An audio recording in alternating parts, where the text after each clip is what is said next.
Chairman, Vice-Chancellor, ladies and gentlemen, it's my honour to introduce Dr. Joy Shi.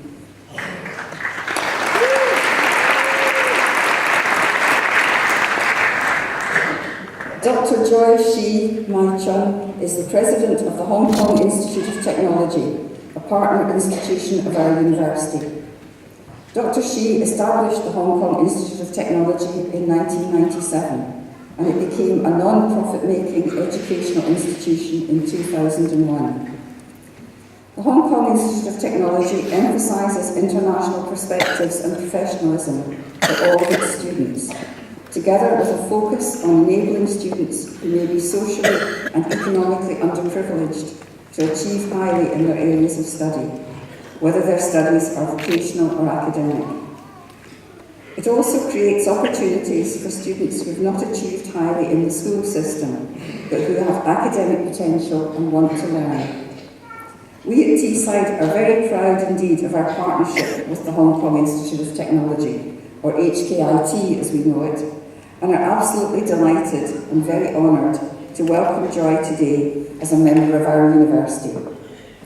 Joy graduated from Hong Kong Polytechnic with a higher diploma in electronic engineering and completed the Engineering Council examinations through independent study.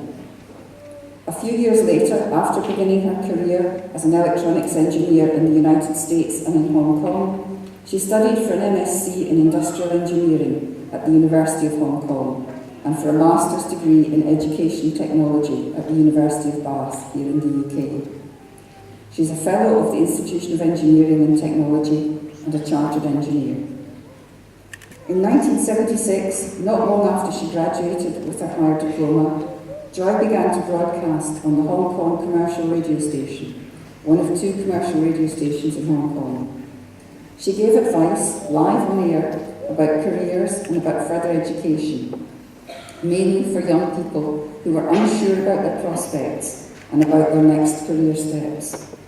Joy's radio show broke new ground in Hong Kong. It was the first time that any radio programme had provided this kind of advice or offered this kind of insight. Joy's media career took off from there. She's now the education columnist for one of the most popular newspapers in Hong Kong and a very well-known figure in the Hong Kong media. Joy's radio work was just the beginning of her pioneering career in media and education. She became a lecturer at Hong Kong Polytechnic University and principal of Yan Chai Hospital Pre-Vocation Secondary before she founded the Hong Kong Institute of Technology.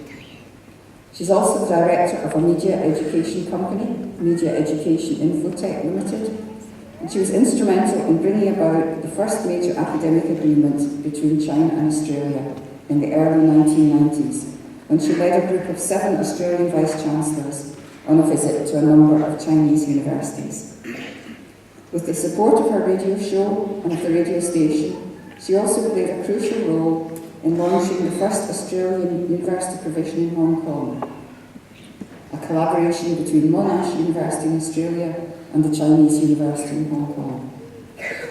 University education is an incredibly strong force for social and cultural change, and social and cultural change is always stronger and all the more powerful if it takes place across international borders. Joy was an early, powerful advocate for the expansion of educational opportunities and advice for young people in Hong Kong, and she's also a very strong activist in the internationalisation of education. Sometimes it takes a single ambitious voice like Joy's, speaking on Hong Kong commercial radio in the 1970s, to begin to open new gaps and possibilities within the complex structures of higher education systems. Often it takes an activist like Joy to work through the complexities of two strongly different cultures and to initiate the first steps through these complexities towards new provision and new possibilities for generations of young people. Joy achieved this very impressively through her work with universities in China, Australia and Hong Kong, and she continues to achieve it through the new possibilities she creates for young people in Hong Kong. We at our university recognise our own strength as a force for social and cultural change, and we're especially conscious of how we learn and develop through our international partnerships. We are very honoured, therefore, now that Joy is a member of our university, and I know that we'll continue to learn much more from her as we continue to work together. We're also proud, immensely proud, of every student who studies and graduates, both here in Teesside from our School of Computing and Business School, and at the Hong Kong Institute of Technology, from the programmes we deliver in partnership with Joy and her colleagues. It will be through our graduates' knowledge and understanding, through your communicative abilities, through your understanding of technologies and complex systems, that more gaps and possibilities will be found, more creativity released, and more opportunities created for new generations. So, Chairman, it's my very great honour to present, for the Honorary Degree of Doctor of Business Administration, Dr. Joy Shi.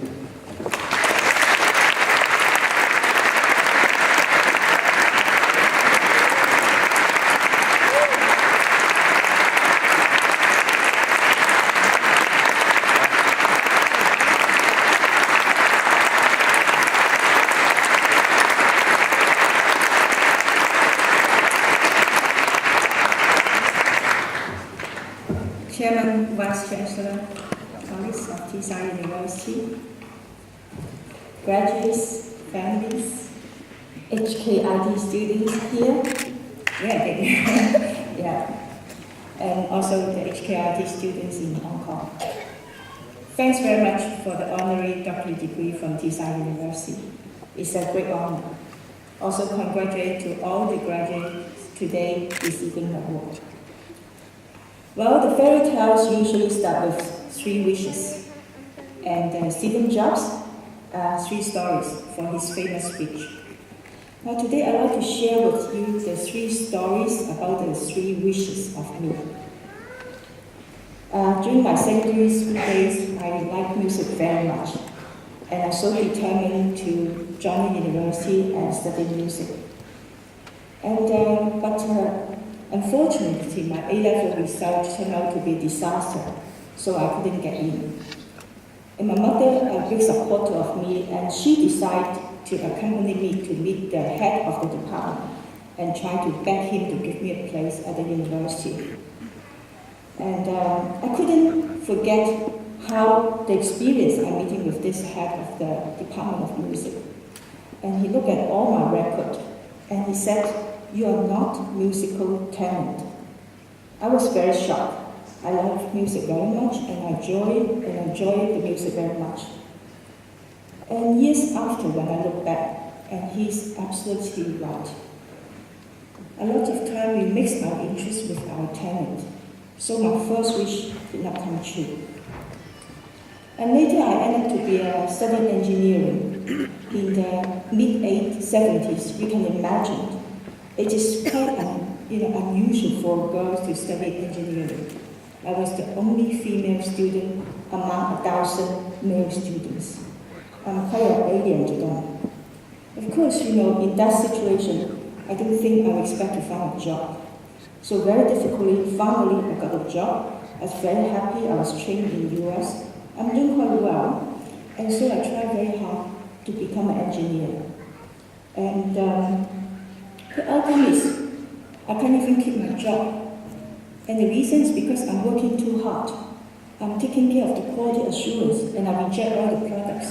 So nobody wants me to be there. So I lost my job. And later,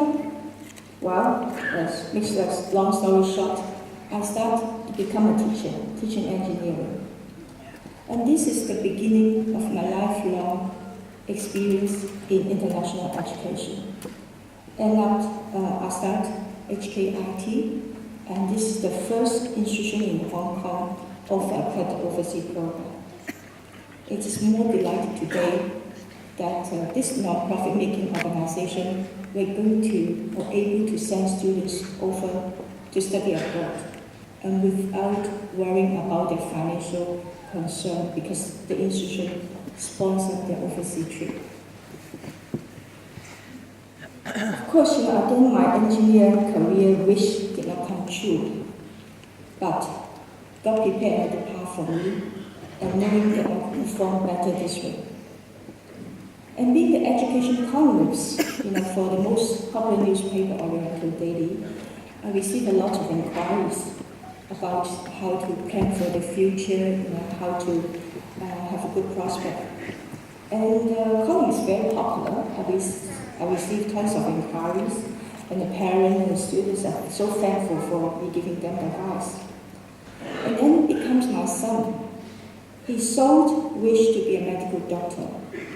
I tried very hard to find him a way to get into the medical school using all my contacts. I even accompanied him to have a mission interview in Canada, US, and Australia. And none of them make a success. It was a very tedious and painful experience for both of us. And finally, he attended an interview, and this time without me. Stay very calm, being himself, and prepared to accept whatever outcome that will be. And he made it. I'm very proud of him. And only this time, my wish come true, but really without me and without my effort. As a Christian, I realize in all these three stories that sometimes our wishes may not be best for us. God didn't grant those wishes because He knows there's something better ahead. And when the time is right, your wish may come true even when you did not put in any effort. Now finally, with the support of our student union, can I invite the graduates of Teesside University? Are you willing to donate some of your time in Hong Kong? In particular, one of the government projects, the Asian project, is for the students who are not doing well at O-level, and probably particularly weak in English. But they are lovely students. We'll be very happy to invite some of the Teesside University students to come to Hong Kong. And we believe the best way to learn English is not staying in a classroom, but have a chance to hang around with someone who speaks English. Well, if you are willing to come to Hong Kong, in return of your valuable time, we make sure you will have a good experience staying in such a tiny apartment, cages, and experience the winter noodles. And of course, you will have a good time in Hong Kong. You can study a professional accredited program in Hong Kong law and Hong Kong taxation. We believe that is a very good experience. And usually the more you give, the more you get. God bless. Thank you.